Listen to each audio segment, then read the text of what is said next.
Welcome to Integration TV. My name is Sahra Nalaya. On today's episode, we have Safiya Noor Ahmed with us. Safiya has recently visited Somalia, and let me take a moment to tell you a little bit about Safiya. Safiya is a mother of 2 children, and Safiya works in the healthcare industry.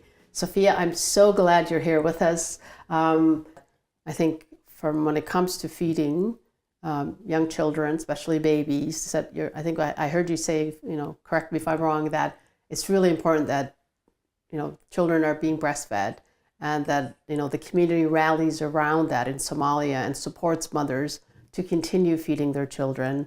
And for those who may not have the means to make sure that the community continues to support young children, because it's such a crucial thing to support the next generation. I was impacted watching what was happening in Somalia. Not only that, but it wasn't more so about the war or people who were dying due to the war or people who were injured by bullets or anything like that. What really bothered me the most, as I recall it, was the famine that followed. There was a famine in Baidaba. A lot of people were dying. The story was there was a young kid, 2-year-old kid, who all his family had died due to hunger, preventable diseases. And I really wanted to touch that child. I wanted to hug that child. I wanted to help that child. But I thought, well, if I go there, what am I going to do? That's why I went back to school to do healthcare.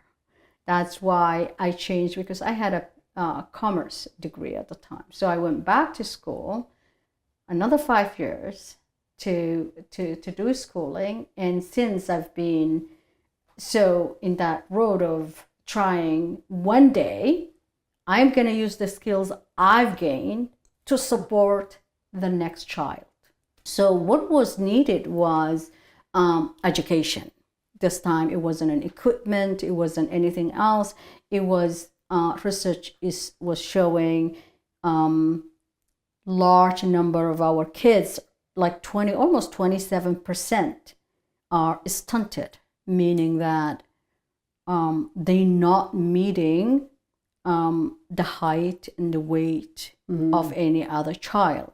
But it's not only the height and the weight. I was looking into it. It was like when a child is stunted, means that child didn't get the nutrition he needed. Mm-hmm. How do we then prevent that? Then I looked into infant feeding, and I've realized mothers were not really, 1, breastfeeding, 2, not feeding the required solids, the regular, like after 6 months. Yeah. So education was needed. The idea of, knowledge in the religion is huge, right? Like, transferring that knowledge and knowing that knowledge is going to be, cascaded and it's going to reach everybody is really an awesome feeling to have. I've learned a lot from them and how it's not that easy, but also for me, I was looking at the angle of, the children are gaining weight. There's malnutrition. There's no enough. So the way you could deal with that is educating mom, ensuring the mom feeds the baby. But I've also learned, the problems women are having to begin with. Women are getting pregnant while they are underweight to begin with themselves, or malnourished themselves, or women are anemic and might not have need a lot of iron, and their food is not enriched with those kind of stuff. So it's a vicious cycle, and I've learned all the preventions that they are putting in place.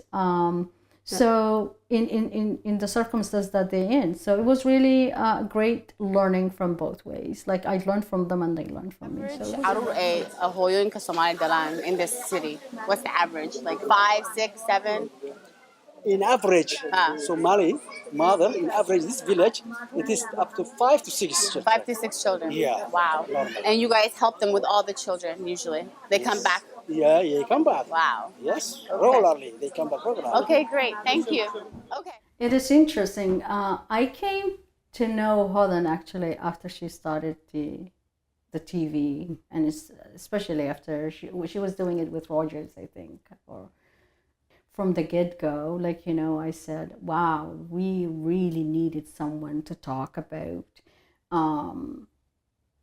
you know, the good parts of Somali. You know, I was a fan of the great work that she was doing. And that is what I heard everywhere I went, from, you know, her work and how her ability to reach, like, you know, young people saying, you know, I went back to Somalia, or I want to do this because I've watched segments of what Holland was doing. The first initial videos, Hibak, talking about their supporters and her saying, oh, we love Sophia. And I'm thinking, yeah, I didn't know that actually. Because, you know, when someone starts a new television, it was enough for her to notice, just even retweeting her posts or encouraging her, saying, keep up the good work. And then when she traveled to Somalia, so she went to Africa a few times, and she came back, she met with me. I went 2013 after I did my last, when I did my humanitarian work, and I came back. She always wanted to do some sort of a interview with me, but we never had the chance to do it. So years back, I met her at her play at her house, and yeah, so it wasn't like, you know, I did not know her, like, you know, to a friend level, but I was like at the, you know, I was a fan of the great work that she was doing, and that is what I heard everywhere I went. An example was, like, you know, after Kismayo, I went to Mogadishu. So I met this young person who came from Sweden or something, and you know, I was telling him that I went to Kismayo, and he asked me, where are you from, Toronto? And I said, yeah. He talked about Holland, and I said, I went to her grave, and he goes, my goodness, if I went there, I'll really, really, really have a hard time coping. So I'm glad you did. Like, you know, you see, like, the people did not know her, but they were more connected with her that way, right? Absolutely. I think her impact on our young people was, it was definitely huge. It was a huge loss, honestly. absolutely. Huge loss, huge loss.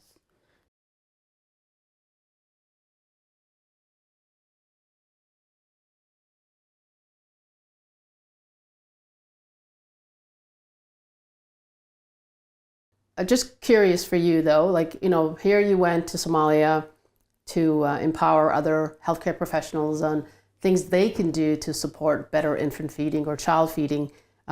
Just for our audience, Sophia, maybe, you know, if you could wish, like, there were like 2 or 3 messages that people took away from that education session that you participated in, what would those be? Like, maybe you can just share that with our audience.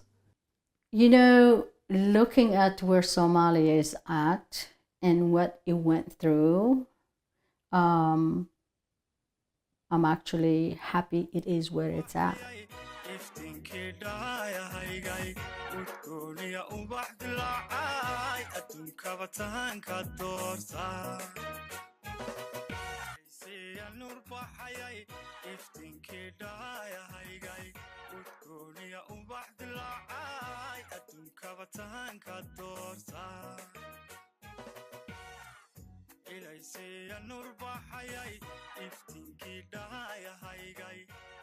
Think about the work Holland was doing and how she was emphasizing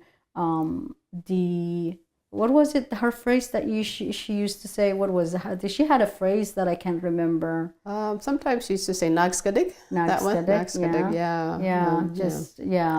be a woman. Be a woman. Step into your power, right? Step into your power. So, absolutely. And I think majority of healthcare providers are women, unless you're a doctor, like, you know, usually, you know, medical doctors, like, they have women, but, you know, but we know the backbone of any healthcare is where, you know, it's primary health, right? It's like the nurses, it is the midwives, but there's no college per se, so there is no regulations and stuff like that.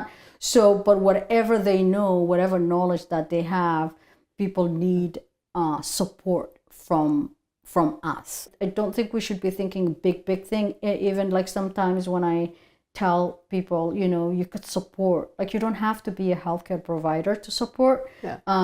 You just need to know, you know, people do need support, whatever support that you could do, because one person cannot do it. The 6 months, what it allowed me is to kind of look and see where the need is. Anyone who wants to support Hodan's vision and Hodan's you know, goals over there is to support women and children, whether being supporting the school, whether being, you know, maybe, you know, just sending resources to these midwives who are and nurses and doctors who are really trying to do a good job. So supporting them is a good thing. So education is where it's at. If you could educate somebody and support them in that, these days you could do it online as well. Like you don't even have to be there. Yeah. You could have a whole course of infection control if you want to do it and do it online. Like, you know, absolutely. so there's so much we can support with people, but if for Hodan, it would be please support children and mothers. That would be the best. Sophia, you know, honestly, it's really great to hear your message, especially, you know, someone in the healthcare field and, you know, who's also an educator, the importance of supporting children, mothers in Somalia, and doing whatever you can, start wherever you are. I think that's a great message for our audience. And the other piece is we know that any amount of education, you know, helps a society to prosper. So, and, you know, Hodan was very passionate about that. And honestly, from the bottom of my heart, thank you, first of all, for sharing your story with us and also inspiring all of us in that we can do something. It doesn't have to be a lot to contribute to a better country and a better society in Somalia.